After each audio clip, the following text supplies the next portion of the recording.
Isso também vale como motivação para o jogador? Pô, lá você costuma se dar bem, isso chega a mexer, é positivo para o atleta? Eu acho que sempre que a gente tratar, não só o atleta, vocês, o ser humano todos o máximo de transparência possível, é o melhor, né? Se você for falar que está todo mundo contente, ninguém vai dizer estamos plenamente contentes, mas todos têm confiança nele, que as coisas boas vão vir ao natural, sem ele se pressionar também. Quando a gente tiver que proteger o jogador, a gente vai proteger de diversas formas, né? Mas sempre estando conversando, mostrando para ele como é o futebol brasileiro, a diferença que tem, o dinamismo, a recomposição, a ocupação dos espaços, né? Como tem que ser feito para ele poder produzir. Às vezes não é nem tecnicamente a situação, ela se trata mais de uma situação tática, de você estar bem posicionado. E isso tudo a gente tem conversado e vamos continuar conversando em cima disso. Mas tem alguma questão aí de motivação por ser no Morumbi e ele se dá bem lá? Vale a conversa? Da mesma forma que não, como tem o tabu, aquilo é um jogo passado, né? Também já é passado, mas sempre é bom você ter boas lembranças. Ô Cuca, aqui no meio. O Cícero deu uma entrevista hoje, ele disse que dinheiro não faz gol. Ou seja, né, que o Palmeiras é uma equipe que tem um investimento muito grande, mas que isso não entra em campo. Queria que você comentasse essas palavras do Cícero. Cícero disse isso, é? Disse isso, que dinheiro não faz gol. Mas sabe por que ele disse isso? Porque vocês perguntaram. Mas aí eu estou perguntando para você, poxa. Ele não falou nada, ele só respondeu uma pergunta que vocês fazem, né? E se eu fosse repórter, eu ia fazer também. Né? Os caras gastaram um monte lá, Cícero, hein? Vocês aqui não gastaram nada, lá gastaram um monte, né? Lógico, mas dinheiro não ganha jogo. E ele tem toda a razão. Eu, se eu estivesse no lugar dele, falaria a mesma coisa. Cuca, ainda sobre essa questão dos tabus, e você até mencionou um pouco alguns dos tabus que você acabou quebrando no ano passado, né? Não vencia o Corinthians no Pacaembu há 22 anos, Internacional no Beira-Rio há 19 anos, Atlético Paranaense, Sport Recife na Ilha do Retiro há 7 anos. Dá para dizer que você é um exterminador de tabus? Tem muita gente que brinca, que é isso? É um exterminador de tabus. Que é facinho, né? É só ir lá amanhã e ganhar tranquilo e vem embora tranquilo. Não existe, né? Existe no jogo você fazer o teu melhor, armar a melhor estratégia, respeitar o adversário. É muito difícil jogar com o São Paulo em todas as situações, em todo e qualquer campeonato. O clássico é um campeonato dentro do próprio campeonato. Eu lembro que nós, quando estávamos vivendo um momento ruim, nós nos levantamos em cima de um clássico ganho no Pacaembu. E tudo pode acontecer. Você tem que estar preparado para os 3 resultados no clássico, né? Mas tem que estar preparado para o jogo, para fazer bom jogo. O que a gente busca amanhã é fazer bom jogo, que você fazendo um bom jogo você fica próximo de um bom resultado. Agora, Cuca, o momento do Palmeiras, inegavelmente, é melhor do que o do São Paulo. O São Paulo vai jogar no Morumbi, tem esse tabu, vai ter a torcida lá, está em casa. Agora, o momento do Palmeiras, pela qualidade do elenco, pelo dinheiro investido, dá um certo favoritismo para vocês? Então, mas eu vou começar pelo fim da tua pergunta. Pelo dinheiro investido, a gente vai por partes. Eu já falei isso aqui quando cheguei. O Palmeiras investiu no futuro, não só no presente. Quando o Palmeiras investiu em cima de Rafael Veiga, em cima de Luan, em cima de Juninho, em cima de Johan, em cima de jovens, não é às vezes para o time já. Eles vão, com o passar do tempo, se tornarem grandes jogadores, é o que a gente espera. E isso é um investimento. Então, o investimento grande que o Palmeiras foi em cima do elenco, não em cima do time. Se você for comparar o time que tinha o ano passado em relação a esse, eu não sei se o Palmeiras melhorou ou piorou, se está igual. Cada um vai ter uma opinião. Então, por isso eu não encaixo muito isso. O Palmeiras gastou muito dinheiro e tem que ter o retorno já. A gente tem que ter tranquilidade para trabalhar, senão vem pressão interna, nós mesmos nos cobrando, daqui a pouco não vem o resultado e existe consequência. Então, eu lido com bastante tranquilidade e passo isso também para eles, para que não peguem esse peso desnecessário, senão eles não vão conseguir exercer bem dentro do campo. Tem favoritismo? Aí o favoritismo, né? Hoje, como você falou, o Palmeiras hoje tem um momento melhor que o São Paulo.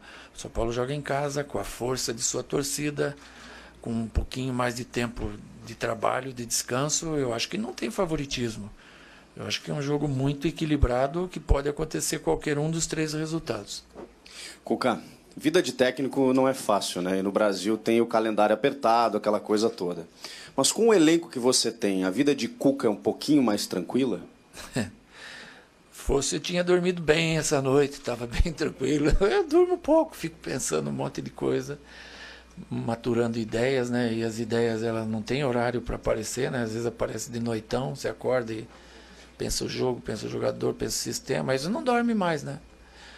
Então, a gente costuma pensar muito em cima do que faz, traz para campo as ideias, treina, traz para dentro da concentração as ideias, treina lá dentro, ainda que virtual, para que o jogador possa, dentro do campo, fazer alguma coisa que possa ter uma vantagemzinha numa ou outra situação que às vezes define um jogo. Mas não é fácil a vida de treinador, não. Nem para escalar, nem para contratar, e muito menos quando se tem que destratar algum jogador, né? Ou seja, romper um contrato. É difícil você chamar um pai de família e falar para ele que você não vai mais utilizar por isso ou por aquilo. Ele está dentro do nosso contexto, da nossa profissão, e eu acho que é o lado mais chato, o pior que tem. Cuca, você tem o São Paulo amanhã, aí na quarta-feira o Internacional, né, o mata-mata, é o jogo de volta lá no Beira-Rio, e depois o Galo. Quer dizer, 3 pedreiras consideráveis, né? Depois o Coxa fora. Isso. Refluo. A fisiologia já deve ter falado para você que em determinado momento você vai precisar segurar alguém. Você já tem um planejamento para esses 3 jogos, pelo menos nessa semana aí, de qual jogo você vai poupar mais, se vai segurar mais? Eu não gosto de ficar puxando muita sardinha, mas não é nem para mim, é para eles. Eles tiveram um caso de lesão muscular esse ano, Então é prenúncio de que as coisas estão andando bem, que está sendo feito certo, né? Não é com o Cuca, já era no passado com o Eduardo também. Vamos seguir nessa mesma filosofia, que é ouvindo. A gente é uma comissão técnica, a gente não é dono da verdade. Existem jogos que você precisa ter uma prioridade, mas sempre que eu puder fazer o que eles me passam em cima de preservar o jogador, eu vou fazer para você ter o máximo deles na frente. Cuca, durante sua carreira você já trabalhou com o Rogério Ceni goleiro, já enfrentou o Rogério Ceni goleiro e agora vive essa situação inédita de enfrentar o Rogério Ceni técnico. Como é que você encara esse duelo com o Rogério, os dois no banco? Eu encaro com alegria, muita felicidade, porque é uma pessoa que todos admiram, como foi como jogador, excelente, um líder, um ícone dentro de um clube, um jogador que jogou num time só dentro do Brasil, isso é raro acontecer nos dias de hoje, então é um exemplo para todos. E como treinador, eu já falei, repito, eu torço para que ele vá bem, eu tenho certeza que ele vai ser um grande treinador. O começo ele é difícil para todos, não é só para ele, foi para mim e para todos que começaram um dia, né? E isso aí é natural, mas ele vai tirar de letra isso aí, vai amadurecer dentro da profissão, como amadureceu, como era quando jogador, e isso aí é uma coisa natural da vida, né? A reciclagem existe, vai saindo aquele mais velho e vindo os mais jovens.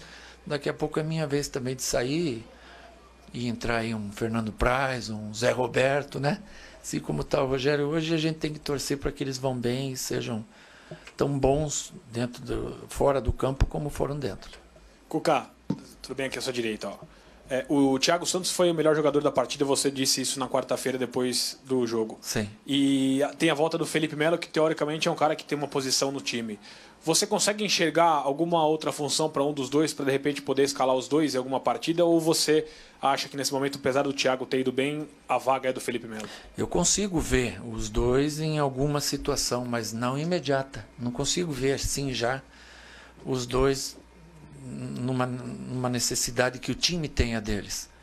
Eu acho que hoje com um deles a gente fica bem servido. No decorrer do jogo pode sim existir, se não num brasileiro, numa Copa do Brasil ou até numa Libertadores, mas a gente está muito contente com o Thiago pelo que ele fez, por ter sido o melhor em campo, e ele força ao Felipe também estar bem, né? Porque é isso que eu quero, que eles estejam competindo internamente assim, para um ir subindo de produção o outro.